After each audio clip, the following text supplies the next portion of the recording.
There are fewer than 30 men in the world qualified to drive Formula One. A mere half dozen, perhaps, to win. At this moment, I'm inclined to think you're not one of them.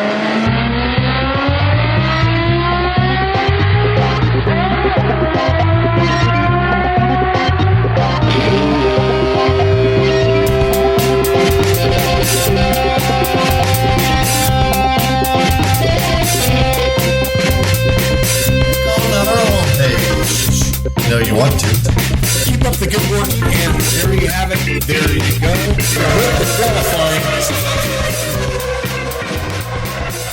Welcome to F1Weekly.com. My name is Clark Rogers. I'm the host of the program. I'll be joined by Nasir Hameed, my co-host. This is podcast number 1034, March 4th, 2024. Nasir. Thank you, sir. I say Max, large and in charge.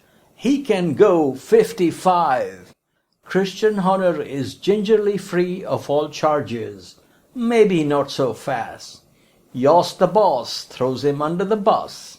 And we have PV German in the palatial studios. We shall explain gladly. Back to you, Mr. Rogers. Thank you, Nasir. On today's program, Max picks up right where he left off with authority, while Jos, the boss, wants Horner out of Red Bull, and he is suspected of sending the leaked email. Aston Martin have lost their certain je ne sais quoi from 2023. LCH a bit disappointed with his Merc, but I think they'll bounce back. And Alpine begin to implode with key personnel quitting left and right. And this week's interview, straight from Germany, the founder, the owner of GrandPrix247.com, Mr. Paul Velasco. Nasir will have all the details on that. And we do need, indeed, your contributions to keep this program on the air. Just click on the Support F1 Weekly tab. You know you want to. I want to thank James Grant for your support. Thank you very much. And I want to mention our merchandise page does have knickknacks that help keep us in the black. Nasir, a lot going on. Max is on fire. Welcome to the studio. How are you? Thank you, sir. And of course, Mr. Rogers.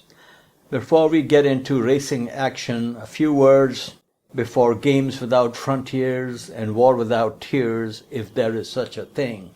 The caca show that is going on with Red Bull, investigation into allegations of inappropriate behavior by their team principal, is like a fever that just won't go away. You know what I'm saying? Yes, in very good news for Formula One, at least at the time, Christian Horner is clean as a whistle on Platform 1 at Victoria Station. Now, this was according to a statement from Red Bull, the parent company of Red Bull Racing, and they said that the claimant has the right of appeal. I just hope checkered flag has been waved on this issue once and for all, and what happened between the two parties does not remain part of public inquiry, or as Mr. Mark Knopfler would say in a song, remain private investigation. I thought this was the end of it, and we will move on with life as we know and love it, life called Formula One, but not so fast. Now, just as somebody was out to get Max in the basement, we're talking Max Mosley here, looks like somebody is out to get Horner through the internet environment. I am sure everybody listening already knows that an anonymous sender has sent what is to be copy-paste messages between Christian Horner and the lady, and I understand one of the publications has now gone on to print the name of this lady also, who made the allegations against him. Now, whether this is authentic or not, and there are photographs also, I do not know at this time. But I think Red Bull and FIA/Formula One should put this issue to rest for the sake of what we all love. And the latest, as you said, Jos the boss has stated, Red Bull team will explode if Horner stays at the team. No love lost between the Dutch JV and CH. Now, I heard that Jos has been PO'd at Christian Horner as Christian was against putting Max in Red Bull team at the 2016 Spanish Grand Prix, and we all know what happened after the two Silver Arrows crashed into each other. So this was kind of news to me. What started out as an internal he said, she said complaint is now getting down and dirty and personal. Definitely not good for the sport, not good for Red Bull brand. Now this is interesting. According to one publication, the Austrian side of Red Bull, which includes Oliver Mintzlaff, the CEO, and the son of Dietrich Mateschitz, Mark, they had prepared a statement ready to go, removing Christian Horner from the team, but a last-minute letter from Christian Horner's lawyer pointed to a clause in his contract that any and all issues must be resolved through arbitration. Looks like, and this again is widely reported, Horner has the support of the Thai side of the Red Bull ownership. They have a 51% share in the parent company. They are the majority owners, and I don't think this issue is going away before the next round, which is this weekend in Saudi Arabia. Your thoughts and suggestions for resolving this issue, Mr. Rogers? It's really simple. Christian Horner has to resign, and I predict he will resign because this is now snowballed. It's going to be gnawing at his ass until he leaves. And if everything else goes wrong, we'll see Max holding hands with Toto. Well, I think that will be a good idea starting 2026, because as long as Honda is there and Adrian Newey there, they're going to be winning races and championships, but time will tell. Now, second point is the pre-race press conference. Only one man steals the show every time he opens his mouth. Our favorite, eternal favorite, El Machismo. Now, as can be expected, he was asked about Lewis keeping his seat warm at Mercedes during this season. He said first he has to decide if he wants to stay in Formula One. Like he doesn't care for a seat at a top team. I think as a race fan, he should go for it. What do you think as a Nando fan? Of course. I mean, I think he could end his career at Mercedes if Toto allows it, but the other thing is they're looking at their new little Kimi. And Kimi, he did good last weekend. But my favorite new driver is Zany Maloney, who was on fire. So we'll see what happens. Kimi might not be able to get up to speed as quickly as we need him to. Thus, we have El Machismo, and Machismo's contract does end this year. Yes, replacing Lewis at Mercedes will be headlines all over the Motorsports Mondial. Fans will have the luxury of another case of cage rattling, and we all know how much we love cage rattling here in the palatial studios. And Alonso will have one last opportunity for burning down the house. I think all season long, Machismo will have the Rockwell feeling, somebody's watching me. And who are you watching this season, Mr. Rogers, apart from Alonso and Max? That's all I watch is Alonso and Max. I mean, let's face it. But you have to give it to this season opener. Not one yellow flag. Everybody finished the race. Logan Sargent was exactly where I expected him to be. I mean, there was not much going on except for Ricciardo and Tsunoda having a tiff. But it was pretty much 2023 Part 2. And it was just so funny to watch as Max finished 22 seconds ahead of his teammate. Oh, of course. And so let's do a quickie on the quali situation. Hopes were very high for change of scenery at the top after red cars topped the timing sheets after Q1 and Q2. First it was Hit the Road Jack, Carlos Sainz Jr. with time of 1:29.909. Now the slowest time in Q1 was recorded by the Alpine of Pierre Gasly at 1:30.948, so which is 1 second slower, and that's what you would expect between the fastest and the slowest. And in Q2 it was Prince Charming of Monaco, Charles Leclerc. He went faster than Carlito with a time of 1:29.165, and the slowest time in Q2 was recorded by K-Mag, Kevin Magnussen, in a Ferrari powered Haas. His time 1:30.529. This is where I need your help. It was no surprise one of the Aston Martins also made it to Q3. Who can it be now, Mr. Rogers? Help me make it through the podcast. Yeah, and it's funny because Lance looked very competitive during some of the practice, FP1, FP2. He was keeping up with Fernando. He completely lost it in quali, but yes, same old, just like last year. I'm loving it. But anyone with eyes wide open since Abu Dhabi 2021 knew what was coming. And there it was, pole number 33 for car number 33, if it was not number 1. You know, Max has decided to use number 1 as world champion. And number 33 pole position matches the pole record of Jim Clark and Alain Prost. And Max's pole winning lap was 129.170. And Mr. Rogers, let's not forget, Emperor Maximilian is few years away from being 30 years old. So he is on a super fast train, bullet train I should say. Now the fight to be number 1 behind Max is close, but I was very impressed by Nico Hülkenberg making it to Q3 in a Haas. He was 10th on the grid with a time of 1:30.502. And sir, I think Nico Hülkenberg is the only GP2/F2 champion in this modern era who won the championship in his rookie season and did not land at a top team. Anything else you saw in quali that you would like to talk about before we move to the race? Well, very true. I was very impressed with Hülkenberg. He can take a piece of crap, get it to Q3, and he was up there. On the other hand, what was really interesting is Max's time, because he was a full 0.6 faster than pole position 2023 in Bahrain last year. So Max continues to move forward, and the car is very quick. Yes. Now we go to the race, as Mr. Andy Williams says in a song, where do I begin to tell the sweet love story that's older than the sea? How long does it last? I say it will last all season long in 2024 and in the year 2025. And Mr. Rogers, I've been traveling, and I will be for the next few days, so I could only watch the last few laps in a taxi ride. But it's not unusual to see Max beat his own teammate by over 20 seconds. Given the circumstances and what he's up against, I think Checo did the best job he could do, got the car home in second place to give the team maximum points from the opening round, and of course, not surprisingly again, Max set the fastest lap also. As Christian Horner said last year about Checo, just drive the car.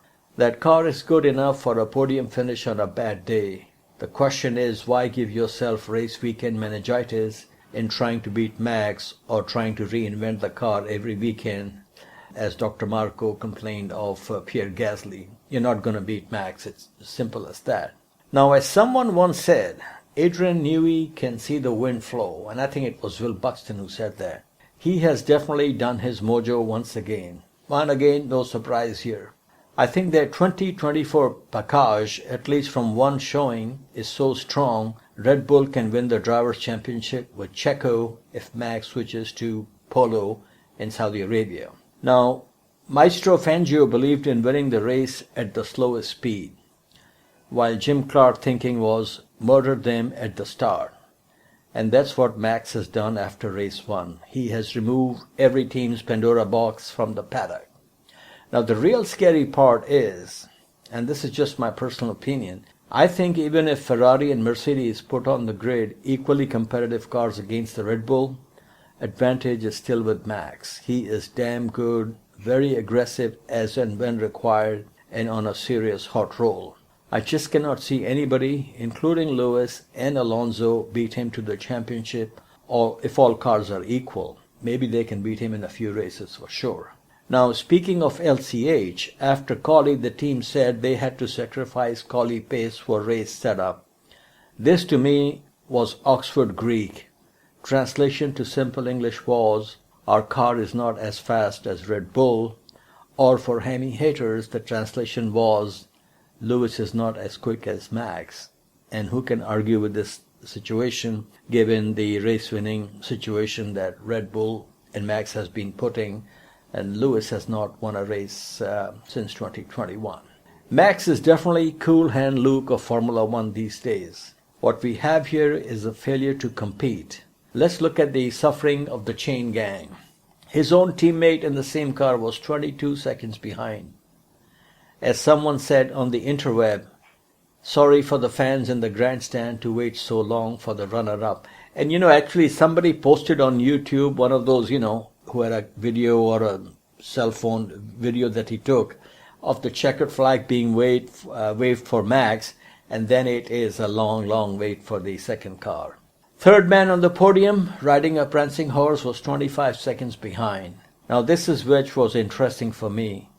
The Ferrari number one for one more season was fourth and incredibly 39 seconds behind Max. Looks like the prancing horse still in the barn, but out to lunch. The other teams have a lot of catching to do, and by the time they reach there, I think we will be in the second half of the 2025 season. And no, that's not a typo. That's what I think. To borrow a phrase from Jim Cramer of Mad Money, the rest of the season will be House of Pain for 19 drivers. And I say, Mr. Rogers, more power to Max, more energy to Red Bull, and of course more power and reliability to GP2 engine. I think Honda should invite Zach and Nando for a nice lunch with sake and wasabi. Konnichiwa, baby. Be careful what you wish for. Just might come true, but with another team. What say you, senor?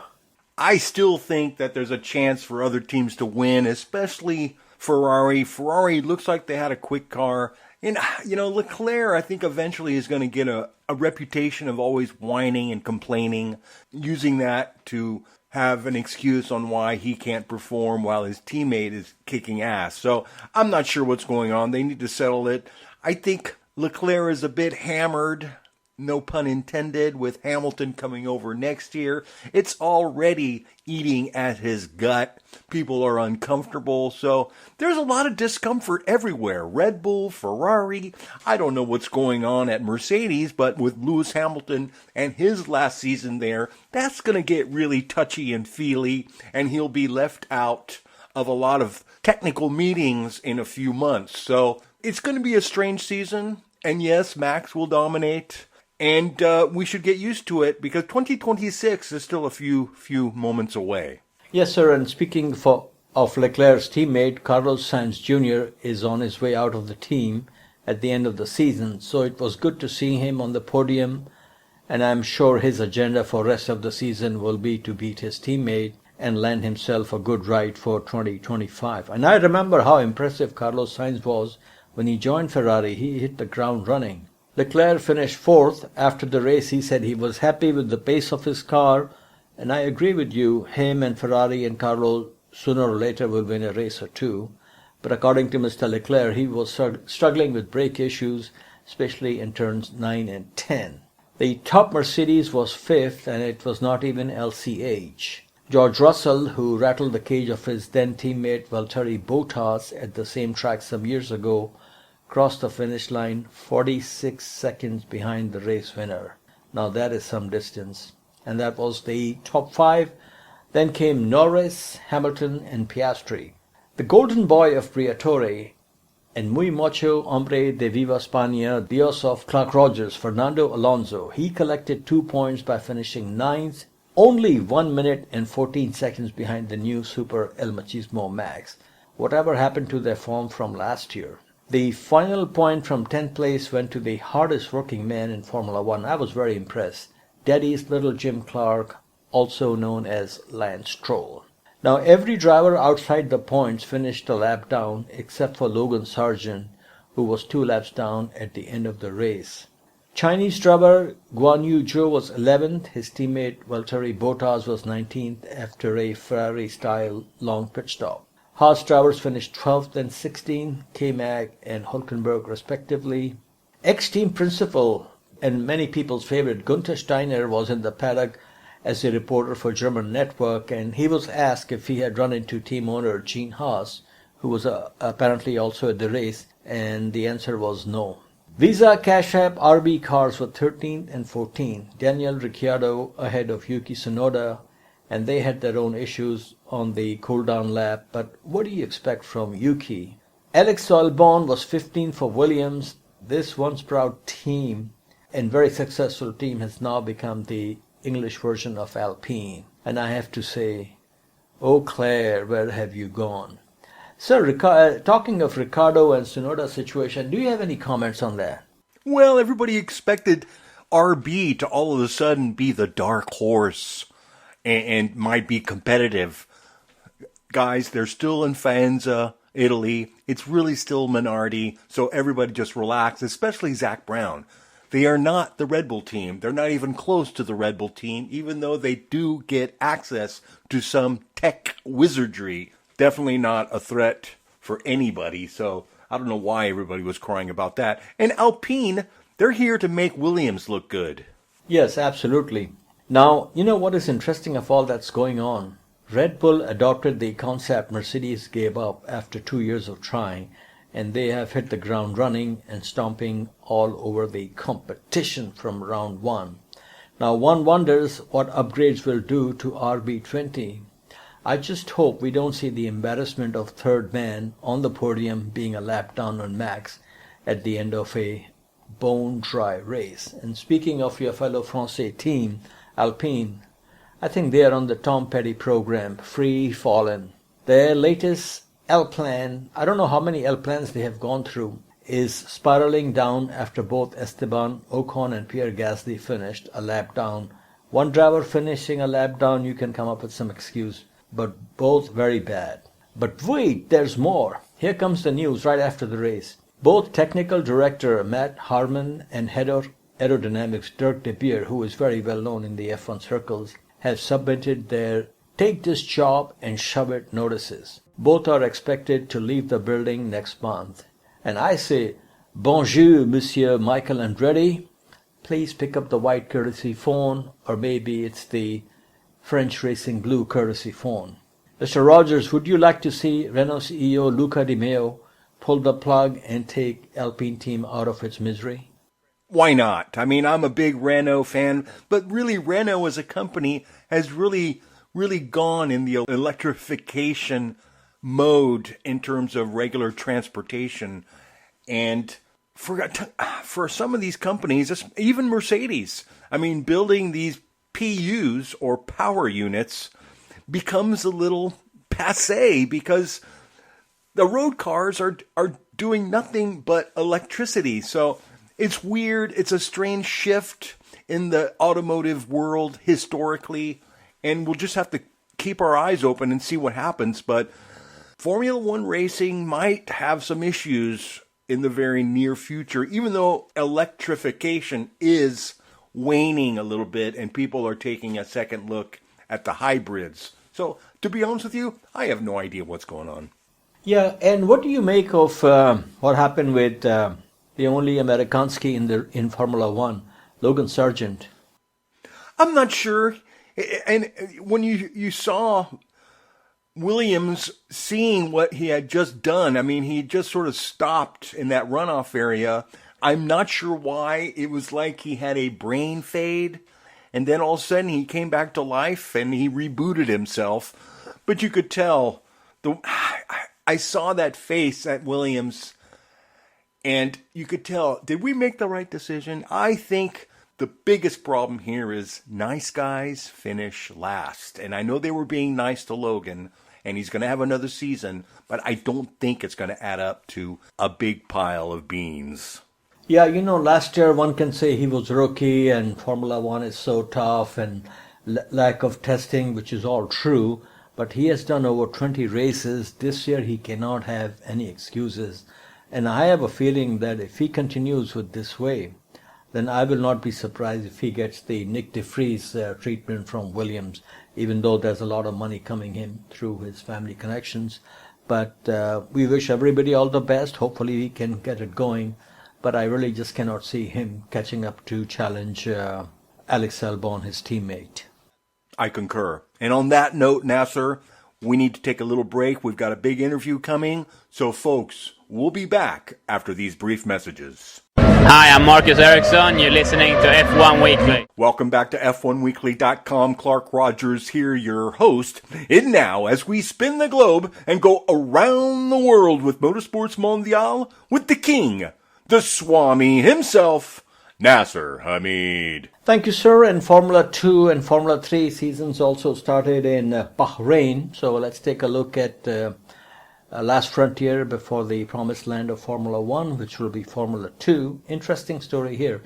Indian driver Kush Maini took pole position, which was later taken away on technical infringement. This promoted Brazilian Gabriel Bortoleto, who I believe is managed by Alonso, to the top of the grid. Sharing the front row with him was French-Algerian driver and Red Bull Junior Isaac Hadjar. Ex-Red Bull Junior and young man from Dallas, Jack Crawford, moved up to 10th on the grid, which gave him pole position for the sprint race. And since the Grand Prix was on Saturday, the sprint race took place on Friday. Winner was boy from Barbados, Zane Maloney. This kid is making a big name for himself. He started from 8th on the grid.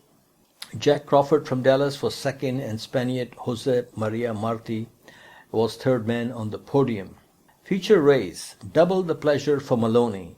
This is the first time since the start of the GP2/F2 era in 2005 that both the opening races have been won by the same driver.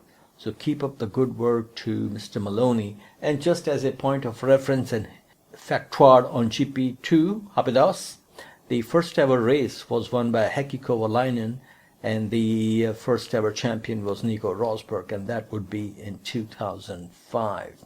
Now, Senor Marti, his nickname is Pepe, also got his second podium of the weekend by finishing second in the feature race, and Paul Aron from Estonia was third. The pre-season hype master Andrea Antonelli, the Italian Kimi, had a low-key start to his maiden F2 season. He only scored a single point from the weekend from his 10th place finish in the feature race, but it's a long season and I do expect him to bounce back soon, or Toto will be calling Old Man of the Sea to replace LCH. Zane Maloney now leads the championship from Josep Marti, 36 to 24 points, and round 2 is this weekend in Saudi Arabia, Jeddah. Now we move on to next step, which is Formula 3. Man on pole, Dino Beganovic, who is Swedish of Bosnian heritage and also a Ferrari junior driver. Sebastian Montoya is also racing in this series. For the opening round, he qualified towards back of the grid, and based on performance so far in Europe, looks like this apple did not fall near the tree. And that apple tree is very famous, as we all know. The first F3 race of the season took place again on Friday. Impressive win for Arvid Lindblad of UK. We interviewed him last year at the Monza Formula 4 race. Winning on your debut in a high-profile new series is always a plus for young drivers. Arvid is only in his second year of single-seater racing, so that's very good. He is a Red Bull Junior, Papito from Sweden and Mamito from India. Second was Dutch driver Lawrence van Hopen, with Italian Leonardo Fornaroli third. American Max Esterson was sixth. He comes from Sims Racing background. And Mini Monty, Sebastian Montoya, finished solid 18th. Now, man who took pole position for Sunday's feature race, Dino Beganovic, suffered a puncture on the opening lap and was the last car running at the end of the race. British driver Luke Browning, who dominated the Macau Grand Prix late last year, was the winner.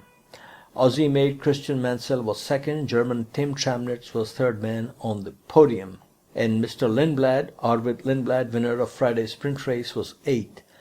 Beganovic fought the good fight but was unable to salvage any points after running out of luck in both races and finishing 13th in the feature race. Championship position after round 1, Luke Browning leads from Tim Tramnitz 25 to 21 points, and their second round is not in Saudi Arabia but in Albert Park on March 23rd and 24th. Now we move on to WEC, World Endurance Championship. High sales for Porsche at Losail Circuit in Qatar. Now I must say, very smart of FIA to schedule the opening round of World Sports Car Championship on the same weekend in nearby Doha, Qatar, or Qatar as the natives would call, as the opening round of Formula 1. Well, they got the power, they can do whatever they want. We, the peeps, just want more and more clean, fast motor racing. After winning the Daytona 24 Hours, Porsche took the top 3 spots in the WEC season opener. Penske Porsche team took victory in 3rd place, while 2nd place went to the Porsche of Jota team. Race-winning drivers were Kevin Estre, Andre Lotterer, and Lawrence Van Thur.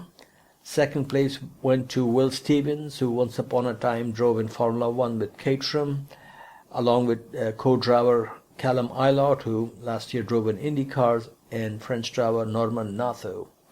3rd, Matt Campbell from Australia, Michael Christensen from Denmark, and Frank Makowiecki. So did you watch any of the WEC race? No, sir. Okay, now, how low can you go? Sauber has answered this question. Veteran F1 engineer Paddy Lowe has re-entered the sport through Zero Petroleum, the carbon-neutral synthetic fuel company founded by him. And he, of course, was with McLaren, with Williams. And do you remember, he was in charge when the car and parts did not arrive on time and they were late in preseason testing, and then when Claire had to chop on Paddy Lowe. Now, sir, back to Formula One as we take a look back at some of the Bahrain Grand Prix through the sands of time. The first ever Bahrain Grand Prix in 2004 was round 3 of the season. Winner from pole position and fastest lap from downtown and authority, Michael Schumacher in a Ferrari. Now, this is interesting. I was impressed.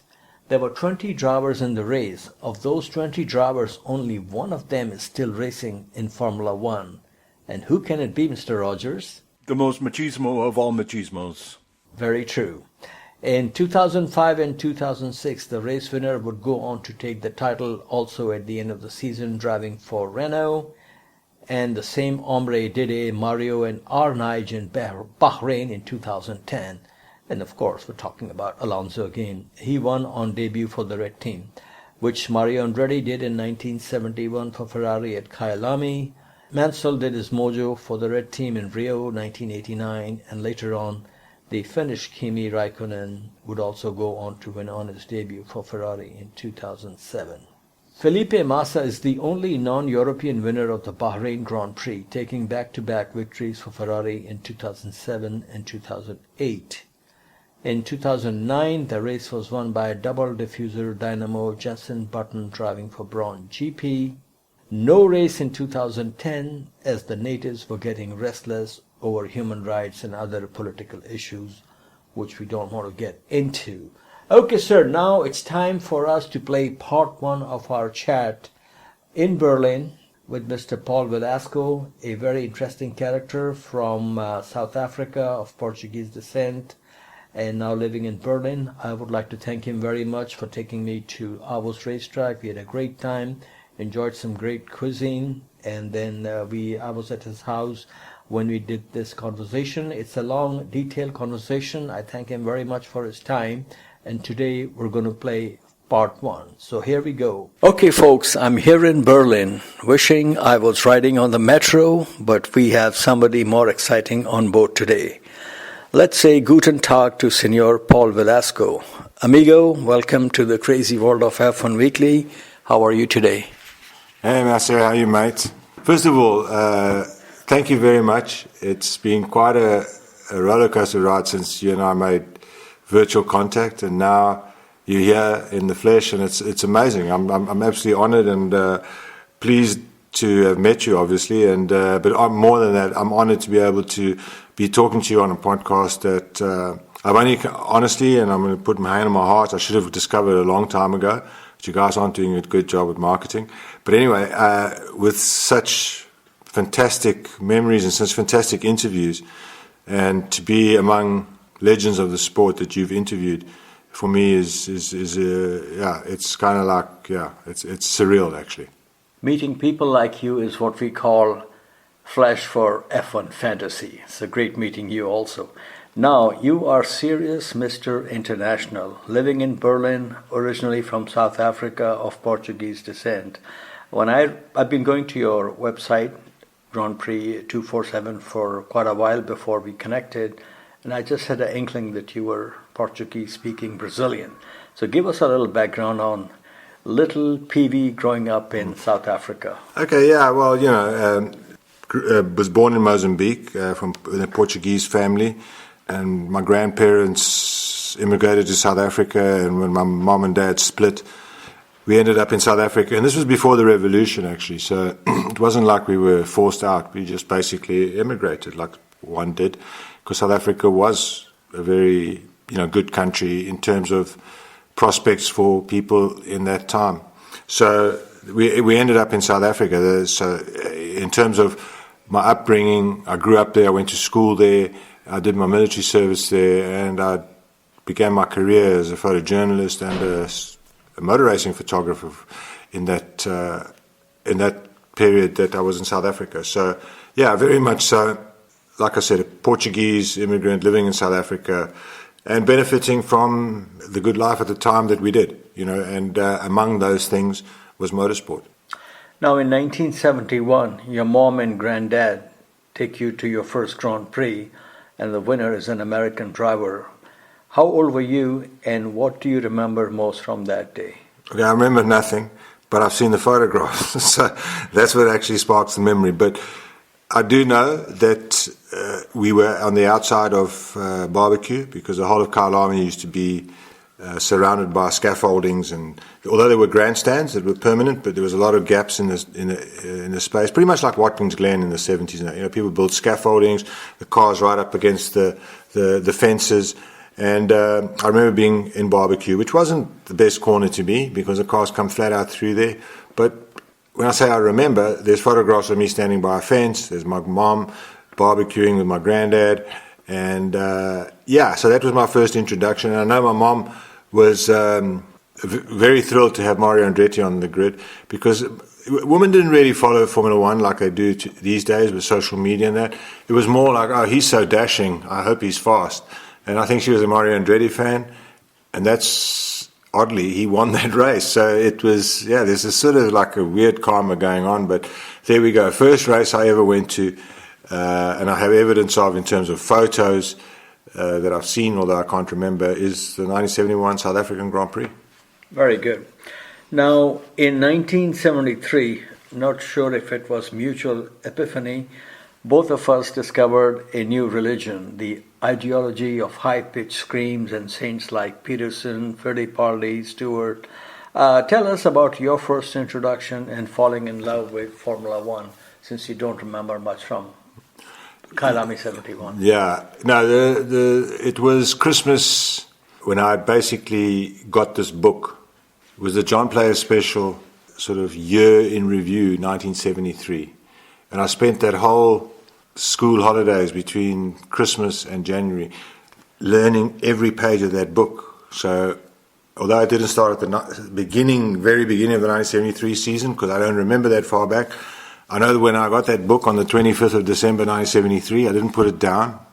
I mean, it was in tatters, because I knew every result, I knew everything, and it was a fantastic battle between Tyrrell versus JPS. Tyrrell would have been, in today's, would have been sort of the Mercedes at their height.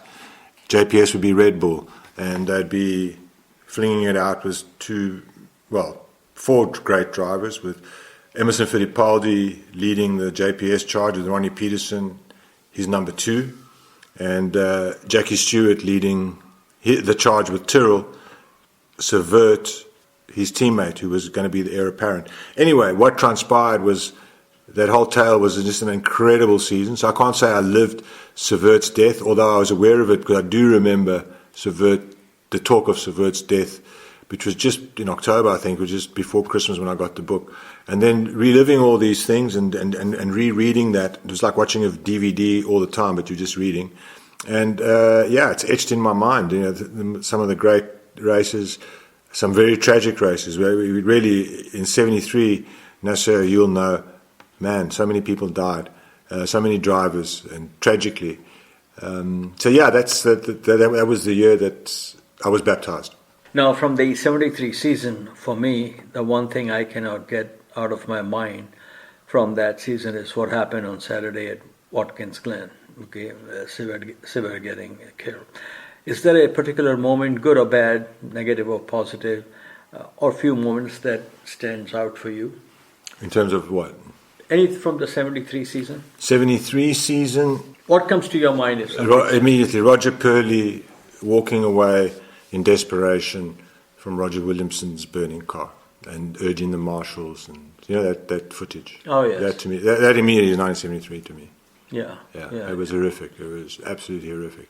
And you're going to correct me if I'm wrong. It was 1973 when Halewood crashed at Crowthorne. It was. Because I was there. I remember that very well, and I confirmed that I was there. Because I was there, look, from 71 on. I don't recall 72, but from 71 on, we went to every Grand Prix. We went to every 9-hour. We went to every national race. We went to every regional race. I was at Kyalami once or twice a month, every month from 1972, 71, 72 on. So in 73, so we were sitting not in Barbecue, but between Barbecue and Crowthorne. And I'm sure that accident happened on the exit of Crowthorne. And you're going to know better because I've never met a guy with so much knowledge about Formula One like you. But it was that Grand Prix. I believe it was 73. It could have been 72, but it's 73, I'm sure. And there was this big crash, and Stewart was leading, or Stewart was second or something, and he needed to go fast. And while the cars were burning on the circuit, and I think Halewood was involved, if I'm not mistaken, maybe even Howden Ganley, I don't know. You're going to tell me now. Anyway, cut a long story short, I witnessed that, and that also struck me. Yeah, Jackie Stewart did win that race. Now, how far was Kyalami from your casa in Johannesburg? 20-minute drive, half an hour drive. And you mentioned to me that, and you just said also that you were there more than once in a month. Now, unfortunately, we had an American driver, Peter Revson, killed at Kyalami the following season in pre-season testing. Were you there then? Yeah. Interestingly, that you mentioned it, shows you how many guys died when we were fans. It was 74, right? It was testing a week before the Grand Prix, if I'm not mistaken, and there was not all the teams were there. There were some, and I know that Peter Revson was there with the Shadow. He had driven for Yardley McLaren. Although his parents didn't really support his racing, Yardley did back him, and he was a long, as far as I remember, and you're going to clarify for me, he had a long association with McLaren. And UOP, Shadow, which actually the name sort of described the team, very shadowy, owned by a guy called Don Nicholson. Legend has it he was involved with the CIA. And anyway, you know the story, but the bottom line is, it was a big move. It was a big move for Revson because he had gone out of his McLaren comfort zone, and it proved to be a bad move because at the end of the day, it was on a Thursday, I believe, or you have to get the dates right. But how my memory serves me now is during testing, he crashed. The car hit the barrier. It caught a light, and the marshals couldn't get him out of the car, and he burned to death in the car. Drivers stopped and everything as they usually do, but there's no footage, there's no nothing. There was very little. The only thing that I do remember very vividly is being at the track at that age, which was I was about 14 then, 13, 14, and I was 14. It was my birthday's in March, so it was around the same time. The whole Grand Prix, the whole weekend, because we would go there Friday, we'd even probably go there Thursday, Friday, Saturday. Thursday we'd be in the pits, Friday we'd go to our spot at between Barbecue and Crowthorne. And I remember just the whole weekend, there was this Armco with a big black splosh. There was this Armco with this big black splosh on it. It was about 300 meters from me. I'm sitting there now and looking, and I can see it 200 meters. 200 meters from me. I'm sitting there, and that was there all the time. And I remember at the time it actually did think that there was a guy who died there, and it was, that was quite Now, how big was motorsports in South Africa back then? Did they show F1 races live or tape delay? And what was your main source of information? There was no internet, there was no YouTube in our younger days. Yeah, well, there was not even TV in South Africa until very late in the game. They were very, very late because they felt TV was evil. Anyway, to cut a long story short, look, South Africa had some beautiful things about it in terms of motorsport. First of all, very, very powerful motorsport community. We used to have what they used to call, this is other races that I attended that I forgot to mention. They used to have the Springbok series, where drivers would come from all over the world and they'd spend the summer there racing in the various tracks in South Africa, including Kyalami. So a lot of November to January, February, March racing and testing. Kyalami was a hub for testing, so there was a lot of testing. In those days, testing was like that. Teams would come to a place called Kyalami Ranch, and there'd be one car from each team, and it would be the major teams and a couple of maybe stragglers. And every year they would come spend 2 weeks there, and you can go every day and just bump. I've got photos that you just bump into driver Keke Rosberg sitting tanning on the pit lane with a cigarette in his hand, and just guys playing soccer, and there was none of this corporate stuff, and the access was is unbelievable in those days. And so we would sort of fed on this, what we thought was normal is just constant testing and going to watch the cars and being there, fly on the wall. So it was constant. And then of course they had the Grand Prix, they had the World Endurance Championship at one stage with the Kyalami 9-hour and the 6-hour. Ronnie Peterson drove there. I remember Ronnie Peterson driving around the outside of a Matra around Crowthorne. He was driving a BMW CSL 3-litre, a black thing, and man, it was pouring with rain, and he was just overtaking the Matra prototype like it was standing still. It was beautiful, so you got to see the drivers, you got to mix with them. So it was just part of my life, all my life, and I can only thank my grandfather for it, because he was the one. He wasn't a very talkative guy, but he loved Formula One, he loved motor racing, and he took me to all the races. Had all the Autosports, which was very important, in the Motorsport magazine. So that was my library, because a week after it appeared in the shelves in the UK, I got the Autosport, and I devoured Autosports, 1 week to the other. Believe it or not, I used to listen to Radio South Africa, and I remember distinctly South African Grand Prix, which they would cover, used to be on Saturdays in those days. Yeah. And I remember, I think it was the race that Niki Lauda won, and commentator said, Niki Lauda blazing away in the red Ferrari, and I still remember that. And I remember following one day, which I did a couple of years on the radio, Kyalami 9 hours, which in those days was a pretty major event. Now, unfortunately, there was more tragedy at Kyalami in 1976. Tell us where you were on the track and what you witnessed. In 1976, I was in boarding school.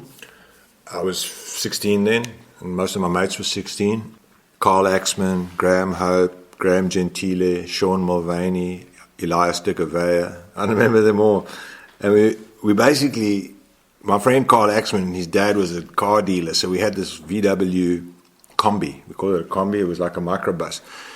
We packed the bottom with beers, and we got the scaffoldings, and off we went. And we couldn't find a place, and we got there late. So the only place we could find was the inside of Crowthorne Corner. Like as they hit the brakes and they start to apex, as they start turning in, we found a spot and we built this like 3-story high wobbly scaffolding right by the fence with a bucky, which is like a pickup, right up against it to hold it, and we built this thing up. As schoolboys, this was the first time, I think, definitely the first time I was not sitting with my grandfather.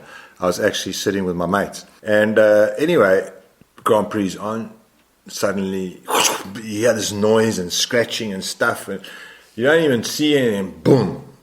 The car there, straight into the catch fences. Those catch fences just rippled the car up and boom, into the wall. Then another car, boom, over it. I look, Ligier, Lafitte, there, shadow, Tom Price. Wow, what happened there? Helicopter, people going, wow, sand all over the guy, the medics. Anyway, cut a long story short, we were like 50 meters from that accident. It happened right in front of us, everything. It was that tragic story of Tom Price hitting a marshal, and only afterwards, when we got home, there was no TV screens, and, you could hardly hear the commentators. It was just like absolute mayhem in terms of that. The car didn't even stop, it carried on to such a point that at the end of that race, Niki Lauda ended up with Tom Price's roll bar stuck under his car. So, it was just ballistic stuff.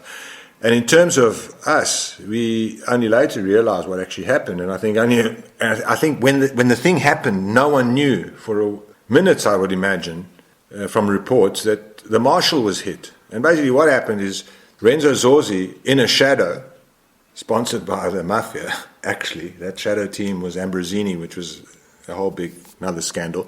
But anyway, so this thing stops on the main straight in front of the main grandstand, and it's burning. Renzo pops out and he's calling for marshals and stuff, and they fling 2 marshals across the road. Now, if anyone knows Kyalami has a brow. As you hit the start-finish line, it starts to dip slightly, and then it dips more and more, and then it goes down the hill. There's a point where if you're low in a car, you don't see the entire hedge of the brown. This is when I think they launched the Marshalls. 2 Marshalls ran, the Van Vierens. I believe they were brothers. Janssen Van Vieren, I think his name was. Anyway, the first Marshall got past, and the second Marshall just got whacked. Boom. He got whacked so hard, he just disintegrated, mate. If you look carefully at the thing, he's like a rag, like a towel. It's flung into a corner, bomb. And of course, we only saw this on TV later. We didn't realize this was the impact. So now Tom Price is now dead because his helmet hit a fire extinguisher that the Marshal was carrying. And that fire extinguisher they found on the other side of the grandstand, which is, anyone who knows that grandstand, it's like a good 20 meters high and 50 meters to go over it. That's how hard he hit that thing.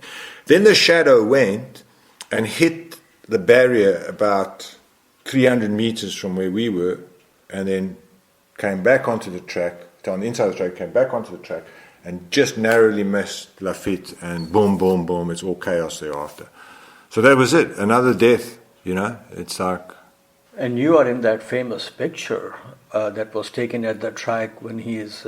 just after his crash, you had sent me an image that some, like you said, schoolboy standing on a... Yeah. You are in that... Yeah, there. That, actually, the pictures where you see Tom's car flying, there's a scaffolding there. That was our scaffolding. Wow. Unbelievable. Yeah, it's just...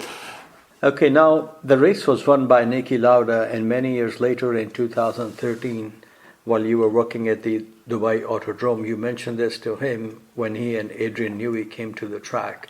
Can you share that? Yeah, that story? was an interesting day, We at Dubai Autodrome, in those days, we used to get a lot of Formula One people swinging by, because we have a really, really good kart track.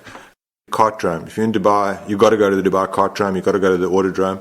It's really it's good to see, and now it's like 20 years old, so it's not like it's a new thing. And they really got that Kartdrome working really well.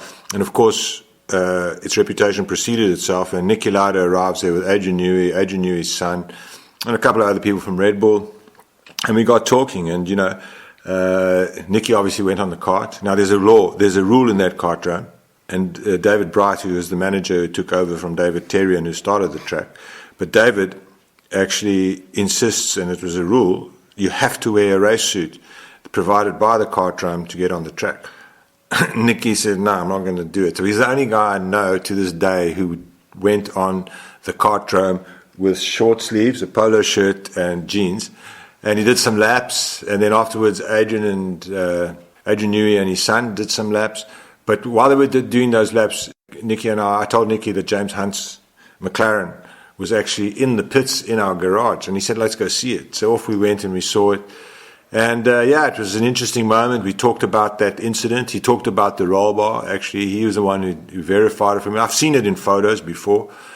And it was just an interesting moment with Niki. Now, how long did you work in Dubai?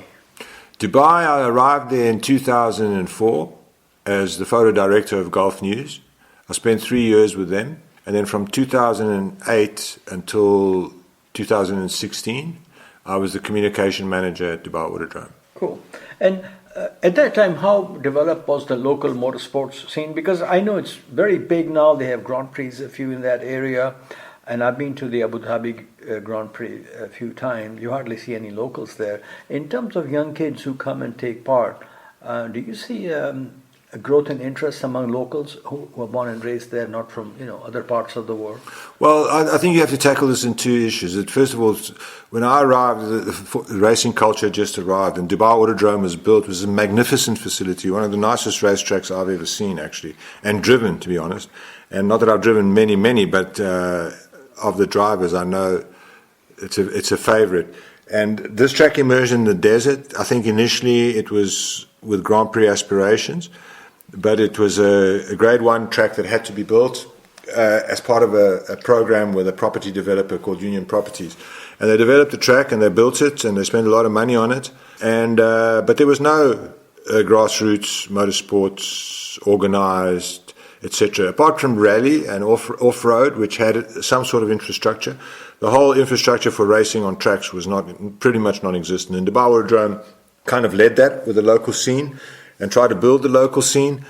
But it was difficult, and there was a lot of local interest, and there were local teams and drivers, some very good local drivers, and a lot of money spent. So that's what it boils down to. A lot of money was pumped into it, and you can see now. I'm super impressed. I'm super not surprised, actually. In a way, surprised because of the speed. But since I left, there's been a whole immense boom in the sport, and I think the foundation was set. And after that foundation was set, after the 10 years that they're in for the ride now, I'm super impressed with what the Middle East is doing for the sport, irrespective of the politics and things like that. I think I've never seen the sport grow so fast and so professionally in terms of numbers, in terms of everything, as it has grown in the UAE since I was there in 2004. Okay, one of the clients of your agency was Marlboro, and through this connection you got to know man with the yellow helmet. Do you remember your first meeting with Senna? And I'm assuming, being of Portuguese descent, you can speak the Portuguese language. That must have helped in communicating with him. Yeah, no, the Senna, the Marlboro thing came about as 1988. I wanted to, tired of doing news photography in South Africa. It was time to move on. I tried some projects with racing, managing some bike guys, but I wanted to pursue my photography. And maybe I phoned Marlboro one day, and I just said, look, and in those days you phoned, you had faxes at best. And I was basically told a guy called Jeff Hutchinson was their media and photography guy. Jeff Hutchinson, he worked with a guy called Jad Sharif, another photographer, both good photographers, and but more Jad the photographer and Jeff the words man. They needed another photographer to do MotoGP and to help out with Formula One. So they said, well, get your ass here and come here and then we'll do it. So I got there in 88, and Jeff told me to buy a motorhome to do this project. So I bought a motorhome, which was a big mistake. Drove to Imola for the first time for testing, because I used to do testing at Imola then. And there was Ferrari, and there was McLaren, and all the major teams were there, and Senna was there. And my job was to photograph Senna, so that's what I did. I spent the whole 3 or 4 days that were there. He wasn't big into testing, but it was very close to the start of the season, so it was his first test. It was actually his test back from Angra dos Reis, where he had spent some time. One day it was raining. It was really pissing with rain, and I'd been around the garage. He had seen me and whatever, and then while it was raining, there were still people in the grandstands, and every time Ferrari opened the garage, the grandstand erupted. And when the garage closed, they went boo. And this was the whole day going on like this. Anyway, so I walked down to the end of the pit lane just to check this, just to walk around. And suddenly when I turned around, there's a guy next to me with a red jacket, and he smiles at me, he says, hey, how are you doing? I see you around, and blah, blah. I said, yeah. And we started speaking, and I told him I'm from South Africa, but I'm Portuguese, and we started speaking to Portuguese, and it was a really cool kind of like 2 to 3, 4, 5 minute exchange. Wouldn't be longer than 5 minutes, but 3 to 4 minute exchange. And then it turned to Portuguese actually afterwards, and we spoke. And that's how I met him. That's how I engaged with him for the first time. And thereafter, for the next 2 years or so that I was there, I was constant presence in the pits or behind, and no bullshit. Whenever I saw Senna for the first time on a day, he'd always give me a thumbs up, a wink, or whatever. You know what I mean? It was just, that's the way it was. I mean, it wasn't like today, I want a selfie with you, and I was in awe of the guy. He has a guard getting in the car, and I'm taking photos, and he's giving me a thumbs up. It was super. It was like, it was how it should be, how hockey-wise at the racetrack. I didn't get to know him beyond that, but I did get to be in his space quite a lot, as you were in those days, as any photographer is, like the guys who cover Max Verstappen today. You look at the Getty guys, they get brilliant stuff. And they're also you're also hearing them talk, you're hearing people talk about them. So you're absorbing all this information while you're working in the presence of greatness. It was fantastic. It was the first meeting. That was the first meeting, Imola, yeah. Paul, we will see you next week on podcast 1035. Nasir? Yes, sir. Before we wrap it up with famous last words, would you have anything to say, any observation, or your favorite question? Your prediction, who will win the race after Max crosses the finish line first? Max might boycott the race, and Fernando will win. Oh, wow. I hope it happens. That would be great. Okay, sir, now we come to famous last words. Today they come from Toto Wolff, and he was talking about Max Verstappen. Toto, how do you feel after that? A bit disappointed, 45 seconds off the winning? Yeah, far off. I mean, Max was in a different galaxy. Thank you. Bye-bye. Thanks for listening. Good night. Hi, I'm Guan Yu from China, and you are listening to F1 Weekly.